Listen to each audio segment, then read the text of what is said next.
is day 12 of our 365-day Bible read.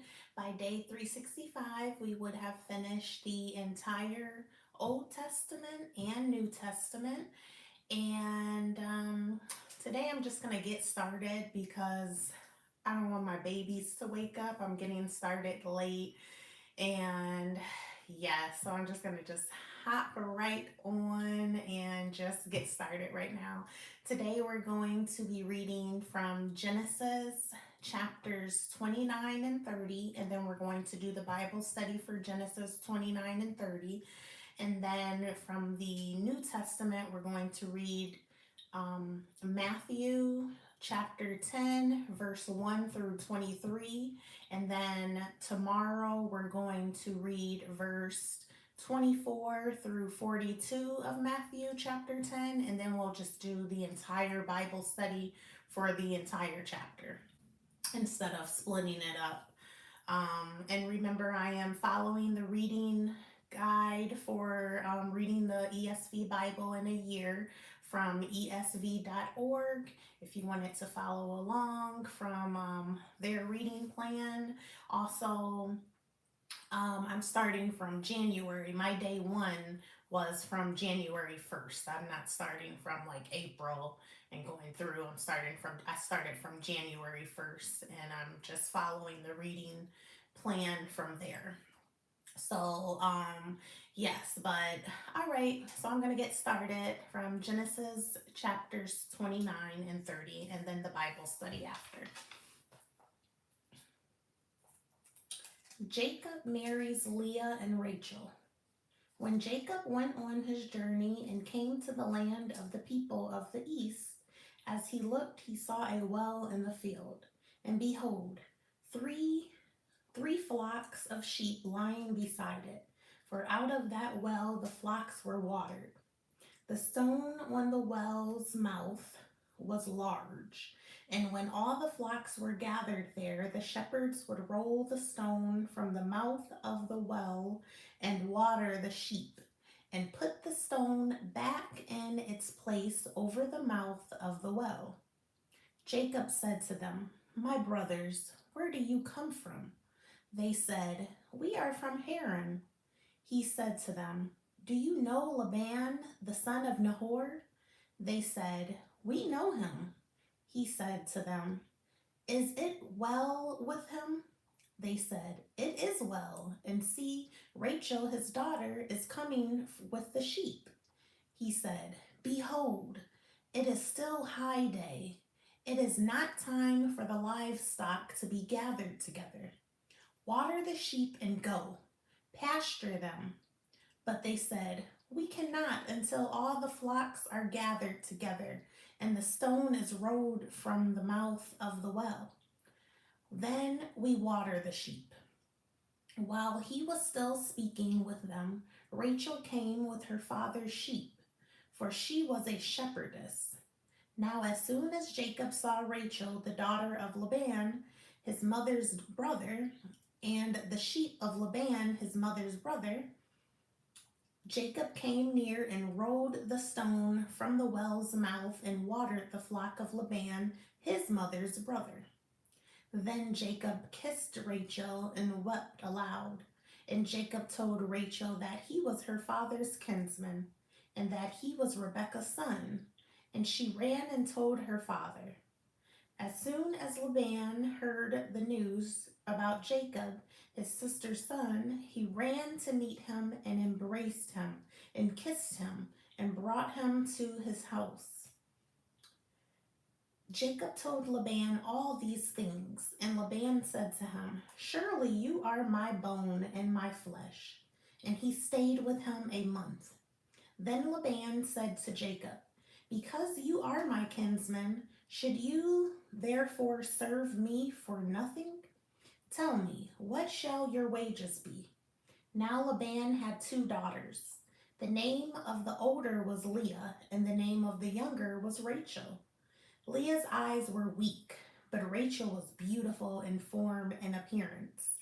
Jacob loved Rachel, and he said, "I will serve you 7 years for your younger daughter Rachel." Laban said, "It is better that I give her to you than that I should give her to any other man. Stay with me." So Jacob served 7 years for Rachel, and they seemed to him but a few days because of the love he had for her. Then Jacob said to Laban, "Give me my wife that I may go in to her, for my time is completed."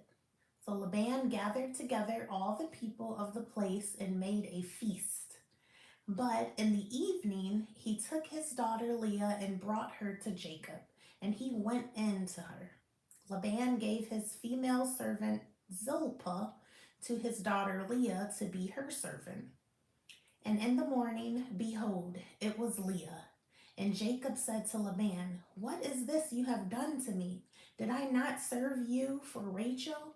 Why then have you deceived me?" Laban said, "It is not so done in our country to give the younger before the firstborn. Complete the week of this one, and we will give you the other also in return for serving me another 7 years." Jacob did so and completed her week. Then Laban gave him his daughter Rachel to be his wife. Laban gave his female servant Bilhah to his daughter Rachel to be her servant. So Jacob went in to Rachel also, and he loved Rachel more than Leah, and served Laban for another 7 years. Jacob's children. When the Lord saw that Leah was hated, he opened her womb, but Rachel was barren, and Leah conceived and bore a son, and she called his name Reuben. For she said, "Because the Lord has looked upon my affliction, for now my husband will love me." She conceived again and bore a son, and said, "Because the Lord has heard that I am hated, he has given me this son also." And she called his name Simeon. Again, she conceived and bore a son, and said, "Now this time my husband will be attached to me, because I have borne him 3 sons." Therefore his name was called Levi. And she conceived again and bore a son, and said, "This time I will praise the Lord." Therefore she called his name Judah, when she ceased bearing. Genesis chapter 30. When Rachel saw that she bore Jacob no children, she envied her sister. She said to Jacob, "Give me children, or I shall die." Jacob's anger was kindled against Rachel, and he said, "Am I in the place of God? Who has withheld from you the fruit of the womb?" Then she said, "Here is my servant Bilhah. Go in to her, so that she may give birth on my behalf, and even I may have children through her." So she gave him her servant Bilhah as a wife, and Jacob went in to her. And Bilhah conceived and bore Jacob a son. Then Rachel said, "God has judged me, and has also heard my voice and given me a son." Therefore she called his name Dan. Rachel's servant Bilhah conceived again and bore Jacob a second son. Then Rachel said, "With mighty wrestlings I have wrestled with my sister and have prevailed." So she called his name Naphtali. When Leah saw that she had ceased bearing children, she took her servant Zilpah and gave her to Jacob as a wife. Then Leah's servant Zilpah bore Jacob a son, and Leah said, "Good fortune has come." So she called his name Gad. Leah's servant Zilpah bore Jacob a second son, and Leah said, "Happy am I, for women have called me happy." So she called his name Asher. In the days of wheat harvest, Reuben went and found mandrakes in the field and brought them to his mother Leah. When Rachel said to Leah, "Please give me some of your son's mandrakes." But she said to her, "Is it a small matter that you have taken away my husband? Would you take away my son's mandrakes also?" Rachel said, "Then he may lie with you tonight in exchange for your son's mandrakes. When Jacob came from the field in the evening, Leah went out to meet him and said, "You must come in to me, for I have hired you with my son's mandrakes." So he lay with her that night. And God listened to Leah, and she conceived and bore Jacob a fifth son. Leah said, "God has given me my wages because I gave my servant to my husband."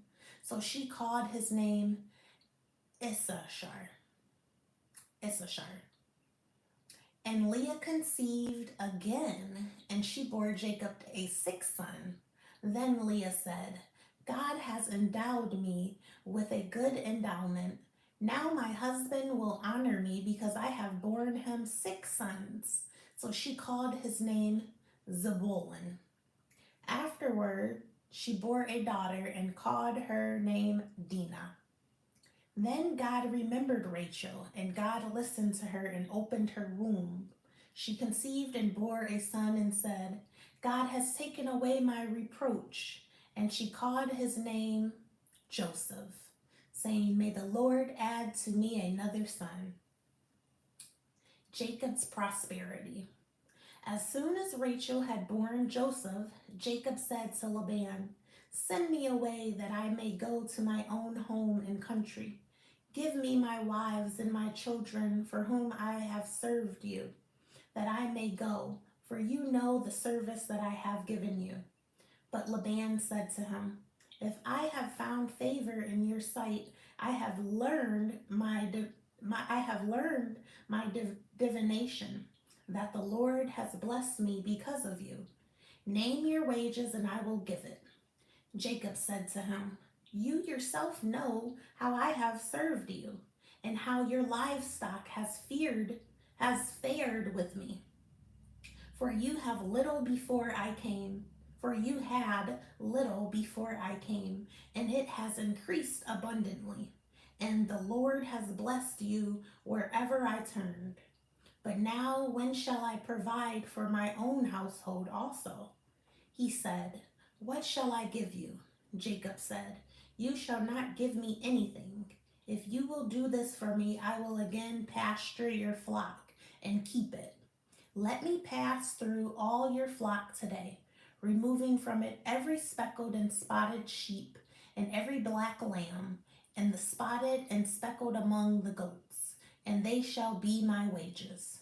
So my honesty will answer for me later.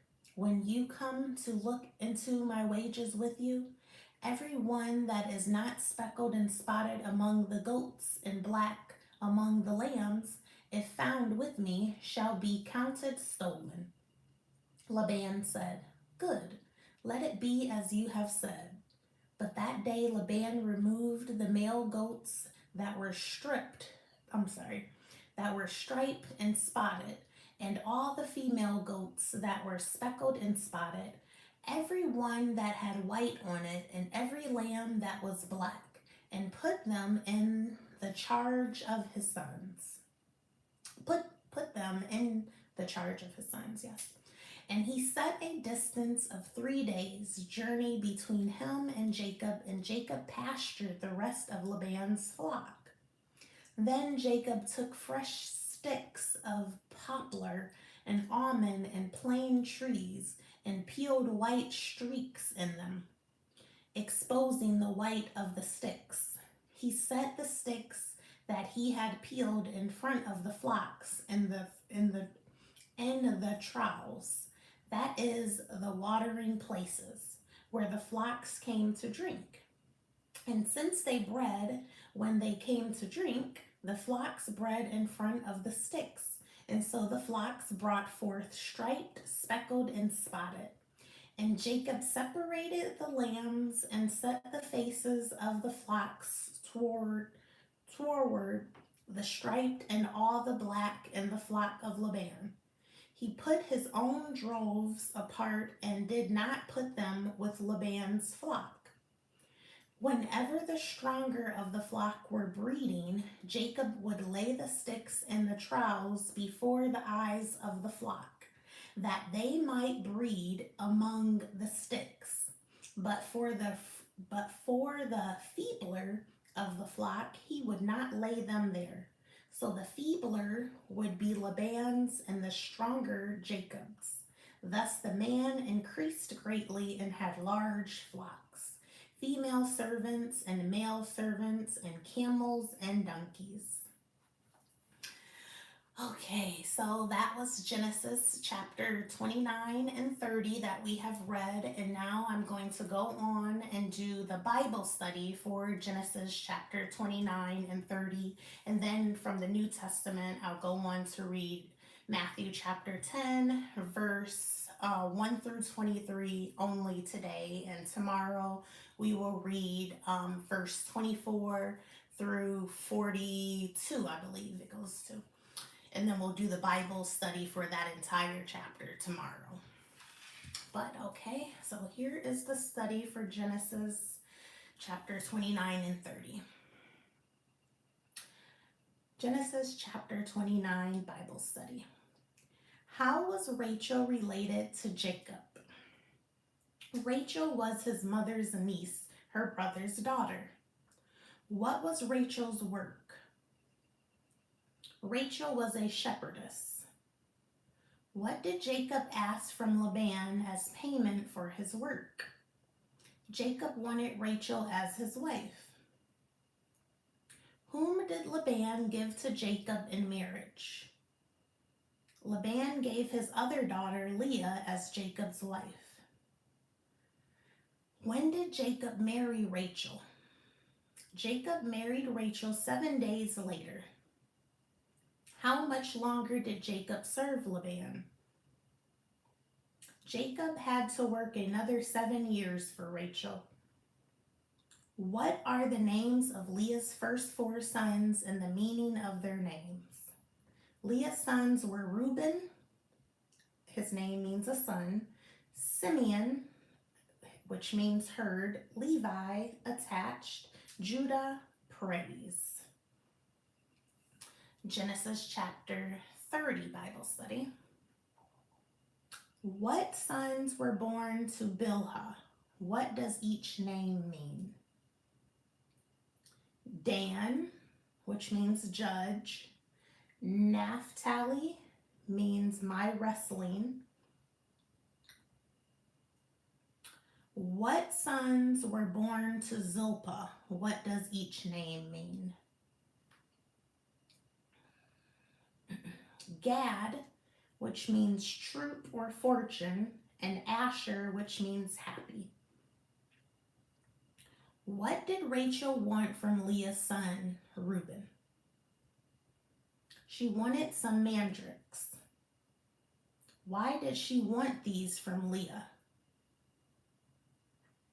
Mandrakes were used as an aphrodisiac to help procreate.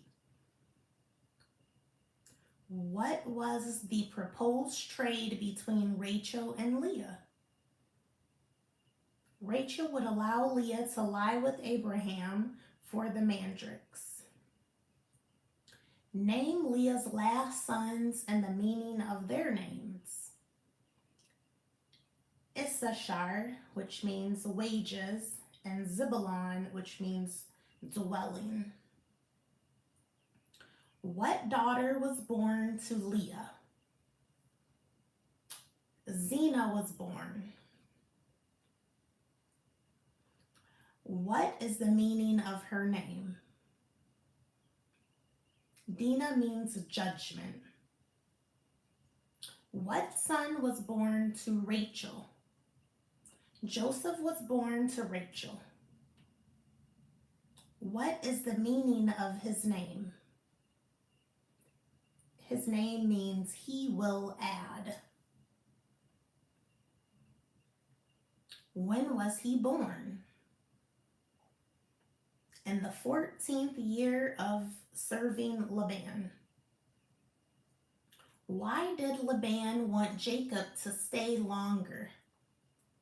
Laban knew he was being blessed while Jacob was there.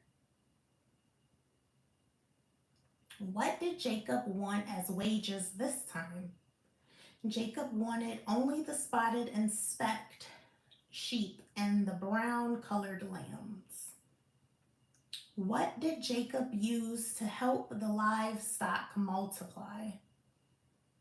Jacob took rods of green poplar, almond, and chestnut trees and peeled white strips into them. Where did he place them? Jacob placed the rods in the water trough. How did the livestock look? The flocks came out streaked, speckled, and spotted. All right, so that was the Bible study for Genesis chapters 29 and 30.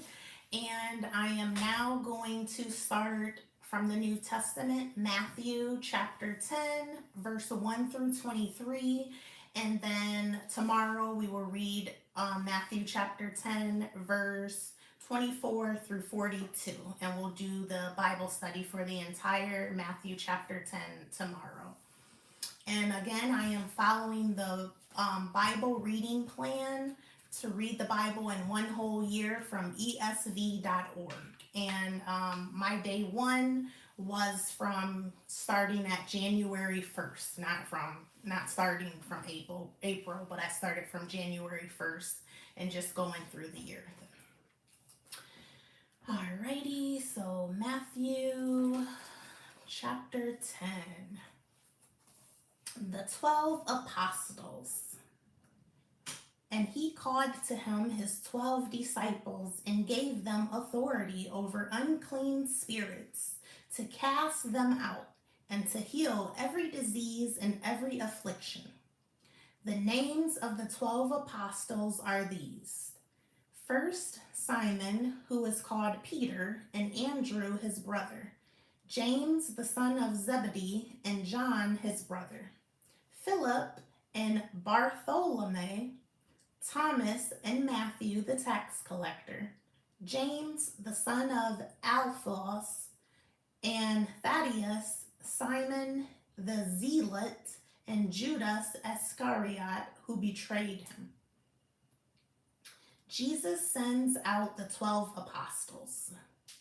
These 12 Jesus sent out, instructing them, "Go nowhere among the Gentiles and enter no town of the Samaritans, but go rather to the lost sheep of the house of Israel, and proclaim as you go, saying, the kingdom of heaven is at hand. Heal the sick, raise the dead, cleanse lepers, cast out demons. You received without paying, give without pay. Acquire no gold or silver or copper for your belts, no bag for your journey, or 2 tunics or sandals or a staff, for the laborer deserves his food. And whatever town or village you enter, find out who is worthy in it and stay there until you depart. As you enter the house, greet it. And if the house is worthy, let your peace come upon it. But if it is not worthy, let your peace return to you. And if anyone will not receive you or listen to your words, shake off the dust from your feet when you leave that house or town. Truly, I say to you, it will be more bearable on the day of judgment for the land of Sodom and Gomorrah than for that town. Persecution will come. Behold, I am sending you out as sheep in the midst of wolves. So be wise as serpents and innocent as doves. Beware of men, for they will deliver you over the courts and flog you in their synagogues, and you will be dragged before governors and kings for my sake, to bear witness before them as the Gentiles. When they deliver you over, do not be anxious how you are to speak or what you are to say, for what you are to say will be given to you in that hour. For it is not you who speak, but the Spirit of your Father speaking through you. Brother will deliver brother over to death, and the father his child, and children will rise against parents and have them put to death. and you will be hated by all for my name's sake. But the one who endures to the end will be saved. When they persecute you in one town, flee to the next. For truly I say to you, you will not have gone through all the towns of Israel before the Son of Man comes. All right, so that was Matthew chapter 10, verse 1 through 23. And we are done for today. Tomorrow we are going to finish Matthew by starting Matthew chapter 10, verse 24 through 42. And then we'll do the entire Bible study for the entire Matthew chapter 10 tomorrow.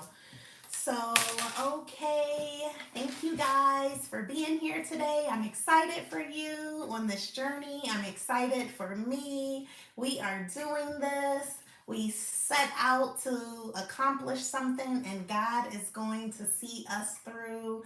We don't have to worry about anything. Philippians chapter 4, verse 6 through 7 says, don't worry about anything. Instead, pray about everything. Tell God what you need and thank Him for all He has done. And then you will experience God's peace, which exceeds anything you can understand. His peace will guard your heart and your mind as you live in Christ Jesus. That is surely true. Like, as long as you have God in your life, like, really, we don't have to worry about anything. He is our everything. And if you're worrying about anything, then you need to be praying. And if you're praying, you really have no need to worry about anything. Like, He is everything. And just within these 12 days, I'm so telling you, like, I've seen changes in my life, in my heart, my spirit, like in all areas of my life. I'm noticing change. And this is like, it's beautiful. And then I've noticed, like, sometimes I say, like, oh, I don't have enough time in the day to take care of this or to take care of that. And it's like I added something new into my life by starting to read the Bible. And, I'm having time for this, but it seems like everything else that I do within my day is like I'm having time for it and extra time. I'm able to actually like sit and relax. And I'm like, where's all this time coming from? So it's like I came up with like I'm making time for God.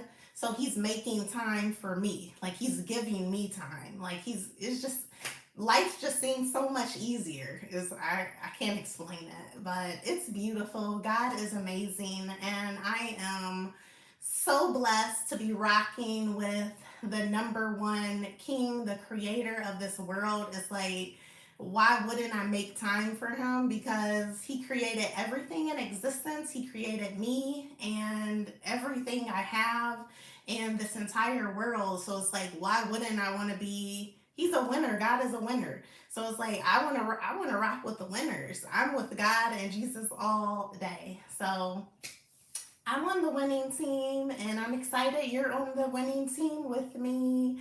And I love you guys. You are amazing. You are valuable. You are enough. You are worthy. You matter, and God loves you, and so do I. And I will see you tomorrow for tomorrow day 12? Tomorrow's day 13. Tomorrow for day 13 of our 365-day Bible reading. Okay, I love you. Later.